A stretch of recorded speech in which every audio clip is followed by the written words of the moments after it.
I am an American woman who was born in the midst of America's heartland.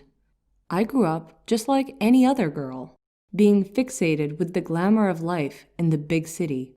Eventually, I moved to Florida and onto South Beach of Miami, a hotspot for those seeking the glamorous life.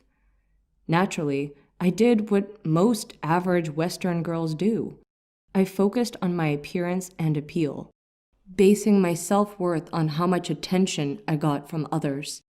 I worked out rigorously and became a personal trainer, acquired an upscale waterfront residence, became a regular exhibiting beachgoer, and was able to attain a living in style kind of life.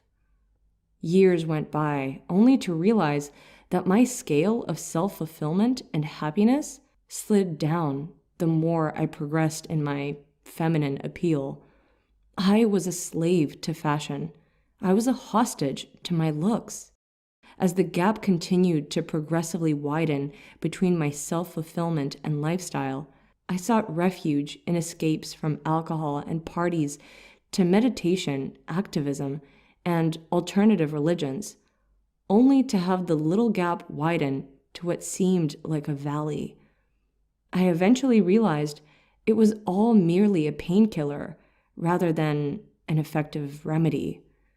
As a feminist libertarian and an activist who was pursuing a better world for all, my path crossed with that of another activist who was already at the lead of indiscriminately furthering causes of reform and justice for all. I joined in the ongoing campaigns of my new mentor, which included at the time election reform and civil rights, among others. But most importantly, I learned that it only takes faith to see the world as one and to see the unity in creation.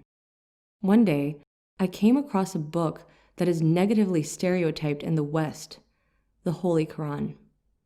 Up until that point, all I had associated with Islam was women covered in tents, wife-beaters, harems, and a world of terrorism.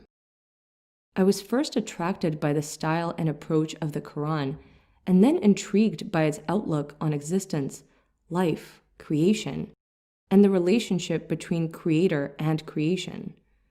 I found the Quran to be a very insightful address to heart and soul without the need for an interpreter or pastor. Eventually, I hit a moment of truth. My newfound self-fulfilling activism was nothing more than merely embracing a faith called Islam, where I could live in peace as a functional Muslim. I bought a beautiful long gown and head cover resembling the Muslim woman's dress code, and I walked down the same streets and neighborhoods where only days earlier I had walked in my shorts, bikini, or elegant Western business attire.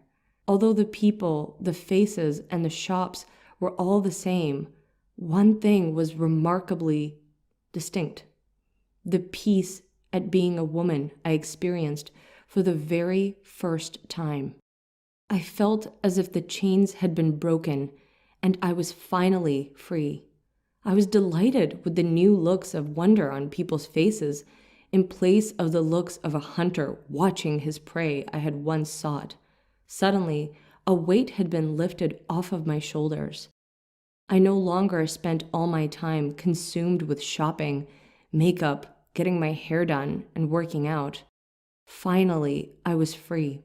Of all places, I found my Islam at the heart of what some call the most scandalous place on earth, which makes it all the more dear and special.